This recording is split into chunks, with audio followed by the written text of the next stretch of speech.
Comment lire un grand livre? Salut les amis, mon nom c'est Aboti, je suis ravi de vous accueillir une fois encore dans cette nouvelle vidéo. Qu'est-ce qu'on appelle le grand livre et comment il faut lire un grand livre?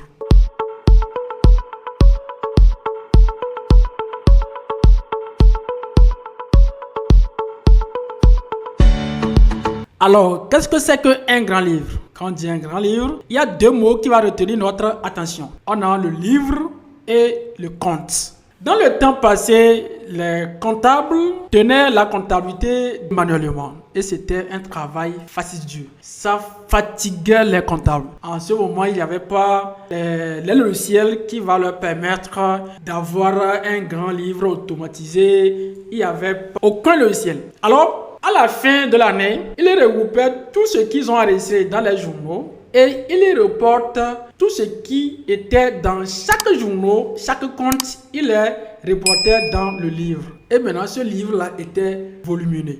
D'où le nom grand livre. En ce moment, il y avait la comptabilité, il ne faut pas utiliser Blanco ni Ratu. Pourquoi? Parce que l'argent, c'est le nœud de la guerre. Vous êtes d'accord que si vous mettez les Ratu ou bien le Blanco, le propriétaire va venir, il va demander, mais mon frère, qu'est-ce que vous avez mis ici?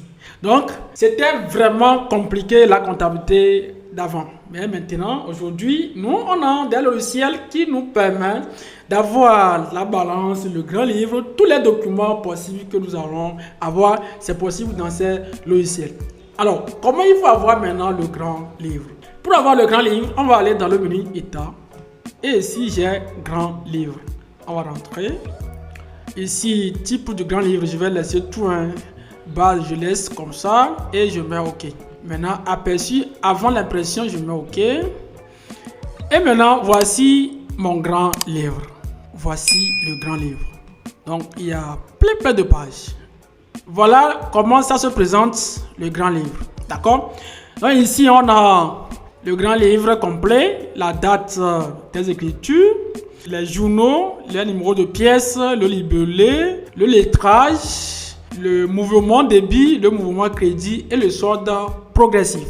Quand nous prenons le grand livre met ensemble toutes les opérations possibles qui se trouvent sur un seul compte. On va prendre un exemple et vous allez voir qu'est-ce que ça veut dire. Premièrement, je prends le compte 2131 qui veut dire le logiciel. Nous avons passé l'écriture là, ou bien on a acheté le logiciel là le 13 janvier 2024 et le journal c'est JHA. D'accord? Donc le numéro de pièce c'est 12. Il a mis acquisition des immeubles. Le montant égal à 1 500 000.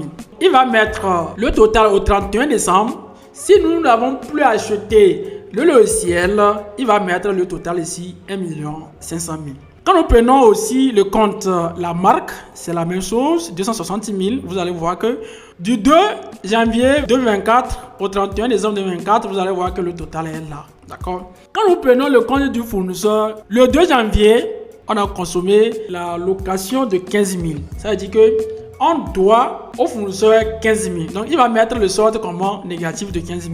Ensuite, le 2 janvier, nous avons acheté les marchandises de quelle valeur? De 7 83 333. Maintenant, il va prendre le montant qui était là, le solde qui était là, les moins 15 000, plus les 7 83 333. Ce qui veut dire, ça va donner maintenant moins 7 98 333. Maintenant, le même 2 janvier, dans le journal banque, on a réglé notre fournisseur de 7 83 333. Ça veut dire qu'il va prendre le solde qui était là, moins l'argent qui est rentré au compte du fournisseur. Maintenant, notre solde redevient 15 000, moins 15 000, ainsi de suite, jusqu'à il va nous donner le total du compte du fournisseur. Il va mettre ici le total du compte 41. Il va mettre du 2 janvier au 31 décembre. Le total débit est 85 164 976 et au crédit, nous avons 85 829 906. Ça veut dire que on doit au fournisseur 664 910. Donc, c'est de façon progressive. Lorsque vous faites les opérations, le grand livre, lui, il rassemble le compte. Ce qui est rentré au débit, il fait le total. Ce qui est rentré au crédit, il fait le total.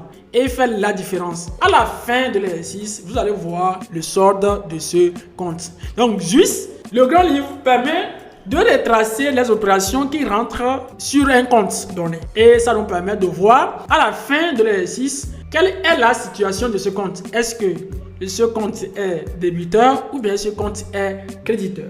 On va prendre autre compte. Je prends par exemple le client. Le 2 janvier 2024, on a vendu les marchandises de 10 500 000 et le client a réglé 7 500 000. Ça veut dire que au 2 janvier 2024, le compte du client était comment? Positif. Ça veut dire que le client nous devait de combien? De 3 millions, ainsi de suite. Donc, c'est comme ça, ça se fait, les chers comptables. Il ne faut pas que quelqu'un vous mélange, d'accord? Vous allez voir, compte par compte, c'est comme ça, ça se passe. Donc, vous allez voir les totaux des soldes de chaque compte en gras. Vous qui avez des questions, n'hésitez pas à les faire savoir en commentaire. Vous qui êtes nouveau, cliquez sur la cloche de notification pour ne rater aucune de nos vidéos. Sur ce, nous vous disons merci et à plus. Notre équipe de professionnels vous libère du stress lié à la gestion de vos finances. De la tenue de livre à la déclaration d'impôts, nous nous occupons de tout, fini les doutes sur les codes fiscaux. Grâce à une gestion financière précise, ponctuelle et conforme, vous pouvez piloter votre entreprise dans la bonne direction. Alors, laissez nos experts gérer vos besoins en comptabilité et fiscalité.